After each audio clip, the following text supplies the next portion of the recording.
Hedges family estate is known for their award-winning wines and European-style chateau located in the heart of the Red Mountain viticultural area. Established by Tom and Anne Marie Hedges, Hedges family estate is more than just a name. Both their children now work at the winery. Their son Christoph is general manager and their daughter Sarah is head winemaker. We sat down with the Hedges to talk about the origins of their family business. I'm joined by Tom and Anne Marie. I'm going to start off by talking to you guys just about how you met and the family story, because it's very interesting to me. Tom, you want to start out? Sure. I don't know. This is pretty private stuff. We didn't speak English when we met. That wasn't our first language. It was Spanish. Oh. We met in Guadalajara, Mexico in 1975. Mm-hmm. So I took a summer in Guadalajara, drove down from Phoenix, and showed up at a party, and who's there? It's Anne Marie. So someone speaks English, and then you're from Champagne, France. Yes. What brought you to Mexico? I mean, you know, from France, it's quite natural to go directly to Mexico. No, I'm just kidding. Spain is closer. Most of my friends would have gone to Spain, but I decided to go to Mexico. I like adventure. Something different? Mm-hmm.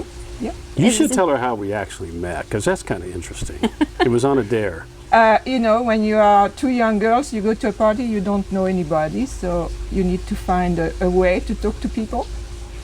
And my girlfriend said, oh, I know, let's play a game of dare. So I went, and I picked him. You know, I don't know why, but now I had to figure out a way to talk to this gentleman. And I said, oh, I know, I've watched American movies, and there's this scene where this lady goes to this gentleman and asks for a light. But my English was really bad at the time, so I went to Tom and I took a Marlboro and I said, excuse me, sir, do you have fire? End of story. What was your first impression? Yes. I thought she was pretty cute. So tell me more about this wedding.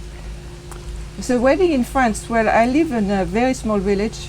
We had two sets, you know, the American on one side, the French. We had the Catholic and the Protestant. And it lasted for my parents until probably 5 or 6 in the morning. But for my husband, only until 2. We just could not You could stay up that late. I didn't know we were going to be drinking for 10 hours. So I kind of overdid it, you know, being nervous and all. We didn't know quite how to drink wine in those days. So I believe he was more drinking like you would drink a beer, a little bit too fast. She drove from the church back to the house, let's put it that way. Okay. In my And wedding the next thing I remember was looking out the window at 11 or 11:30 in the morning, and there was an American flag and a French flag. And there were 100 people out there. And somebody, probably you, said, okay, time to perform again. Oh, God, you're kidding. I wasn't hungover. Yeah. I was still drunk. I am not joking. That's how much we drank. That's how long the party lasted. So we go out to what they call le lunch, right? Le lunch. And we started all over. More wine, more food, more But that's how it is in thank-yous France. and- That's Yes. So it is. So how did Hedges start? My buddy from high school set me up with Union-based sportswear, which is in Seattle. Not for sportswear, but a side business with his manufacturer of sportswear in Taiwan. And I'm looking around for things to ship to Taiwan. He likes gooey ducks, and he likes pineapples, and he likes grapefruit from Florida. And after about 2 months, he goes, stop, Tom, stop. We're going to do wine because the government no longer is in the wine business. It's the private sector now.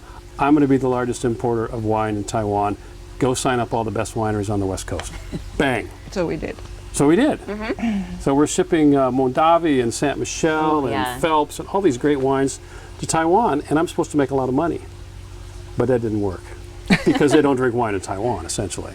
I'm thinking, okay, I'm an independent contractor. Let me call this guy, let me call this guy. And all of a sudden, we're shipping wine to Tahiti. We're shipping wine to Sweden. And so the export thing, the export angle, and it all worked out. And that's before we had a vineyard, before we had a winery, before we had any money, frankly. What was the moment where you knew you wanted to start a winery? 1989 comes around. It's the 20th high school reunion of the Richland Bombers, right? The Richland Bomber grew up here. We meet Fred Arts. Fred, what are you doing? I haven't seen you in 20 years. I'm a grape grower on Red Mountain. Oh, I've heard of Red Mountain. I hear they make pretty good wine out there. He goes, I'll take you out in the morning, look at some property. So we had decided that on a limited budget, it was more important to have the right vineyard in the right place than to build the building. Because a building you can put anywhere, anytime. And that is much more of a European custom. Whereas in America, they go, so where's your winery? That's always the first question. Where's your winery? If you're in Seattle or Chicago or whatever. And in Europe, they go, how big is your vineyard? And I thought that was odd. So I asked my wife, and her answer was, if you have a winery, you're just a business person. But if you have a vineyard, then you're somebody. Your first 2 vintages, you shipped over to Sweden. Why did you make that decision? They wanted it. They just wanted we were it. looking for customers. We didn't Yeah. have any. This was a bulk shipment, meaning it wasn't bottled here. So we loaded up these 24,000 liter stainless steel containers, shipped it to Stockholm, to the bottling plant, made our labels in Seattle, sent the labels over. They put our labels on their recycled glass bottles, not recycled glass, recycled bottles. And they were ugly. They were the ugliest bottles you've ever seen, all scratchy and big and heavy. And that was it. And so it got this great rating by this wine writer named Mats Hansen and the press, and he's been our partner now for 26 years. The wines that you make here, I'm assuming you focus just on specifically red, but you were talking to me too, and I want to touch on this, the champagne. You being from Champagne, France, you make your own champagne as well. Talk to me more about that. The idea is in France, being from Champagne, when you have people over, you usually open a bottle of champagne right away to greet them, right? And my son said, Mom, you are from Champagne. You should be able to have your own label on. This champagne, is it available here to buy, or you just... We sell a little bit of it. A little bit, but it's mostly for greeting guests and stuff. yes. Yeah, we like to saber. You know what sabering is? You hold the bottle with your left hand.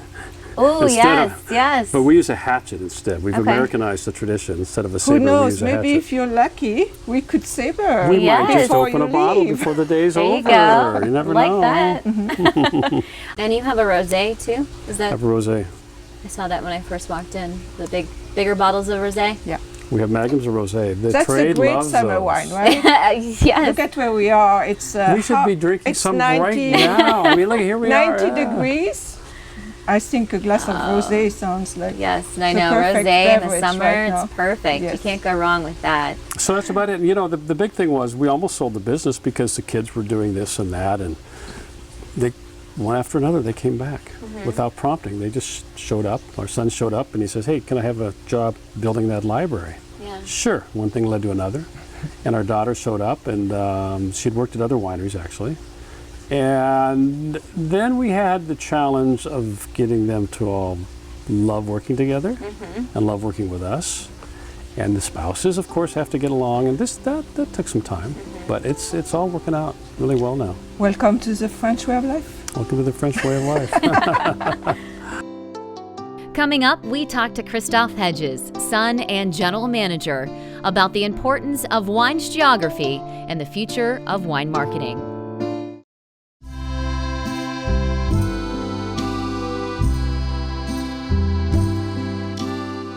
I'm joined by Christophe.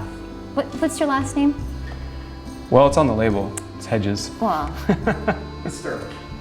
yeah, let's start over. Yeah, okay. I'm thinking, so is your sister still Hedges? Is she married yet? She married, and so her last name's Goodhart. Goodhart. Yeah, That's she- where I'm thinking. Yeah, sorry. Yeah, Okay. yeah. We'll start Since over. I'm a male, I don't know. change. I know. Here's me. Okay. It's a very old-fashioned business. Old-fashioned. Yeah. Christophe Hedges, and your title is the general manager. You and your sister are more or less taking over the business, and it's more of a family tradition.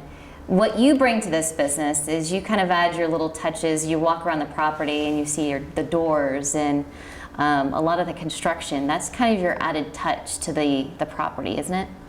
Yeah, I would say that there's an aesthetic, being a half French, you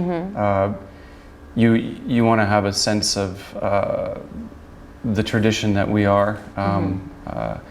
An immigrant family in a sense, even though my father's from here, but to be able to bring the old world and help that sort of influence the psychology of the wine experience, I think that's important. Yeah. Your background, you said you were a construction worker, and that's kind of how you started building things too. How has that helped with what you're doing now? Well, kind of to get to the point of creating the experience, as wholesale becomes more difficult, we're relying more on tourism to bring people to the area. So I think putting back the investment into infrastructure and bricks and mortar is important to give people a total experience. Yeah. You were born in Arizona? I was, yeah. Is that correct? And I'm assuming you traveled a lot. What was that like? Just as you grew up and traveling to different places? Well, I think my first memory would be my parents moving to Buenos Aires, where my sister was eventually born.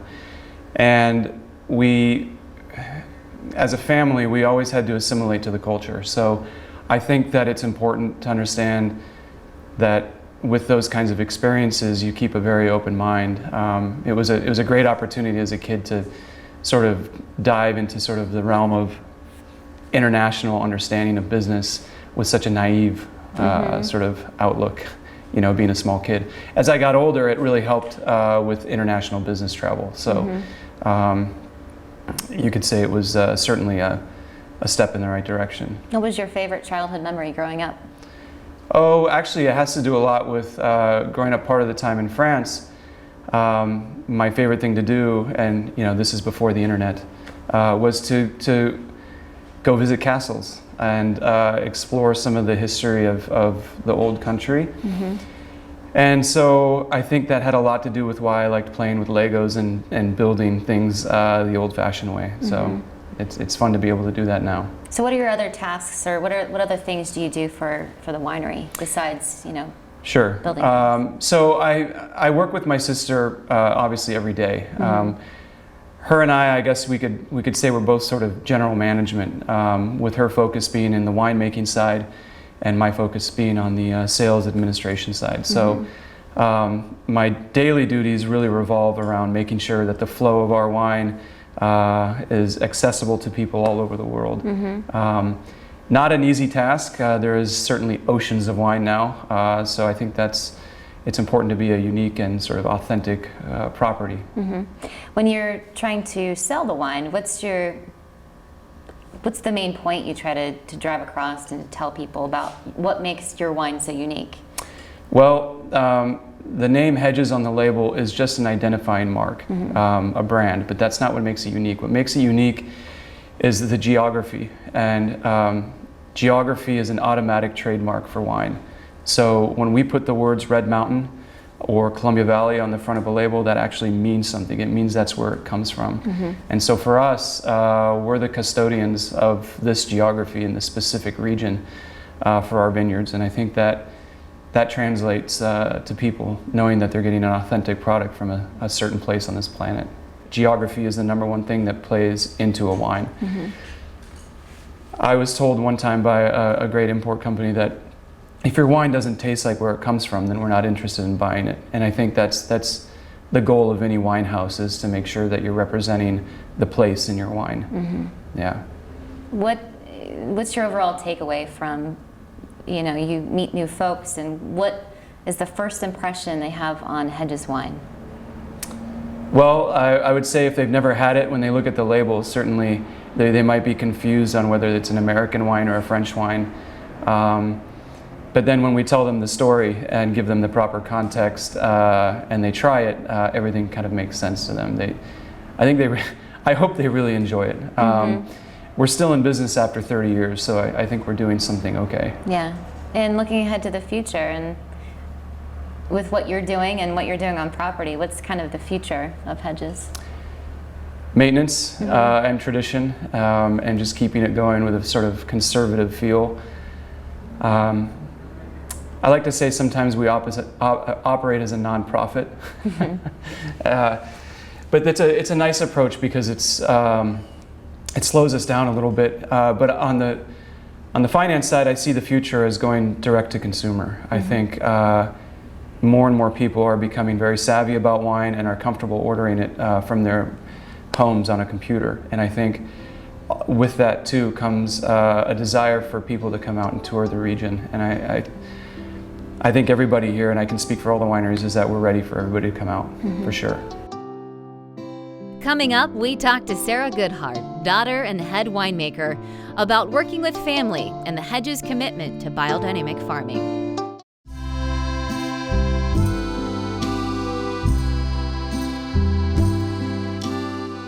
We've now made our way to the cellar room, and second generation, obviously your parents, Tom and Anne-Marie. You're the head winemaker here, which is, I would say, awesome, just because you guys are keeping it all within the family. Yeah, it wasn't my projected path in life when I was little, but I ended up back here after sort of roundabout world travel and work in other places, but I've really fallen in love with it, and the fact that it's my parents' place, it's where I grew up. So it's really cool to be a part of it and kind of continue on the traditions. I know you said your love really wasn't in the wine industry initially, but now you've gotten your education. I guess talk to me a little bit more about your education and how you ended up being the head winemaker here. So I went all the way down to San Diego for college and studied business and philosophy, and I really wanted to get into, I wanted to be a veterinarian.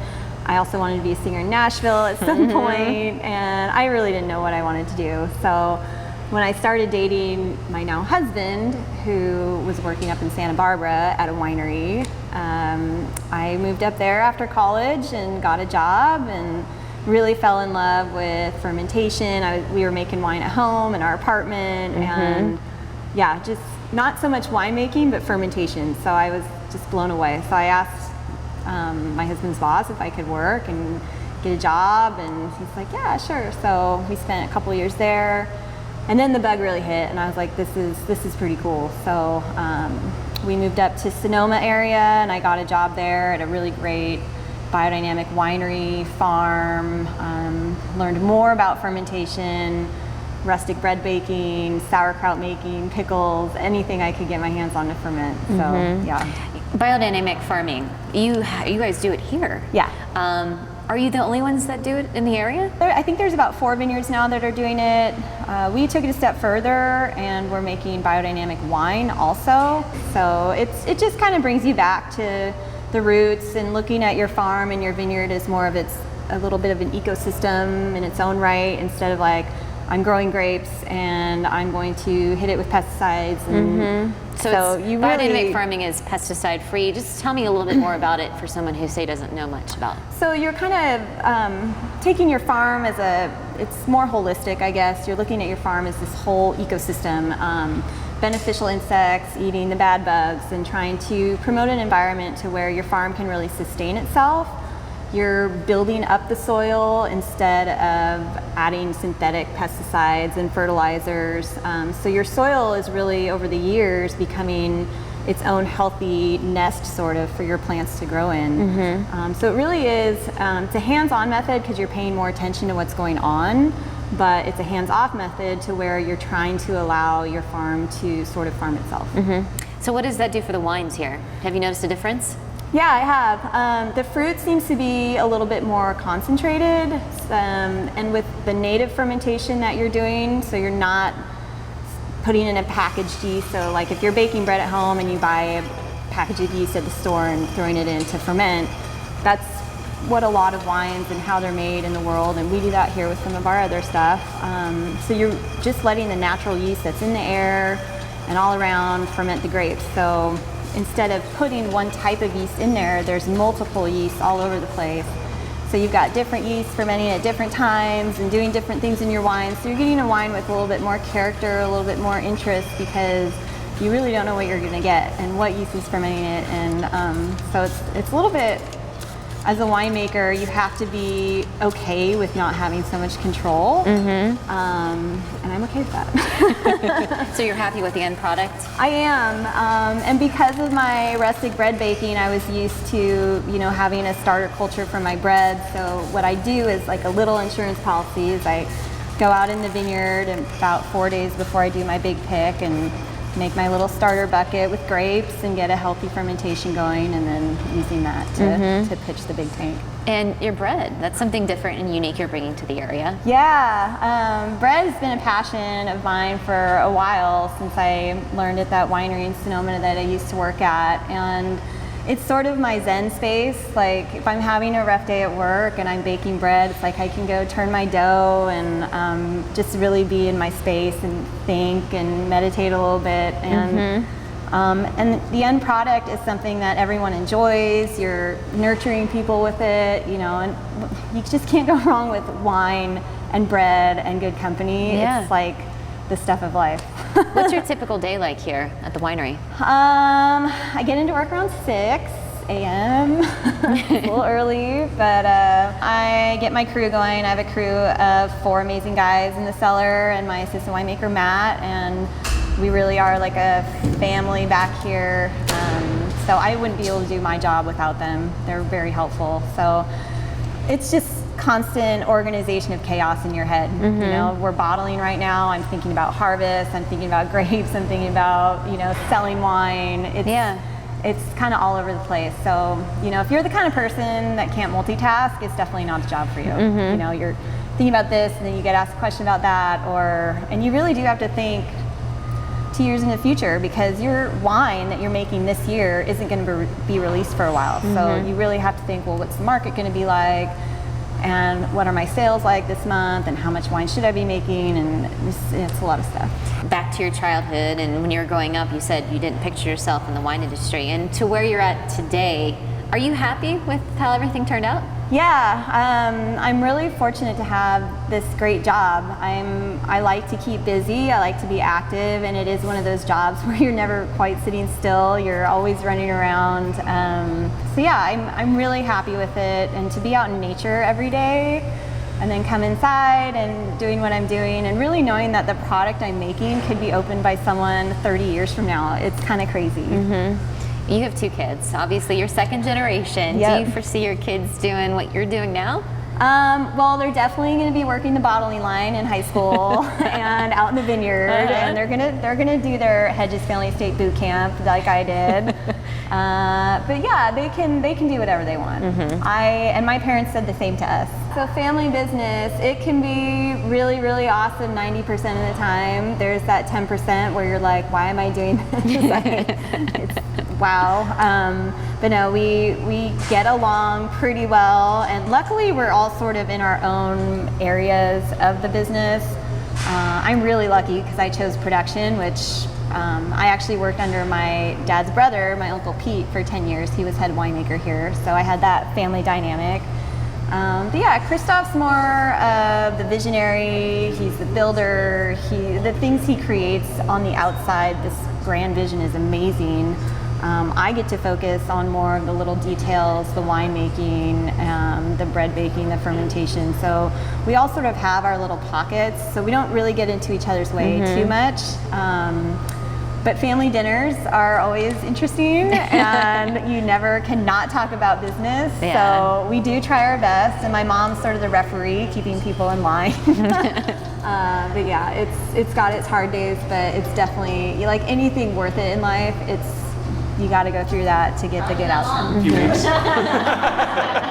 us out. So one of the traditions we do, my mother being French, is a French tradition of opening a champagne without taking off the cork. However, we give it a bit of an American twist. We actually use a hatchet, which I think belonged to my father's father. So it's got a little bit of nostalgia. So pay attention. I promise not to blow up the winery, but we'll give it a try. So you want to point it out the window, very important. Find the seam, which I'm having to tell. There we go. Find the seam. You take the hatchet and you simply. There you go. That'll teach you to do it for kids, huh? No, it'll teach you. Santé. That's the same French. Santé à la montagne rouge.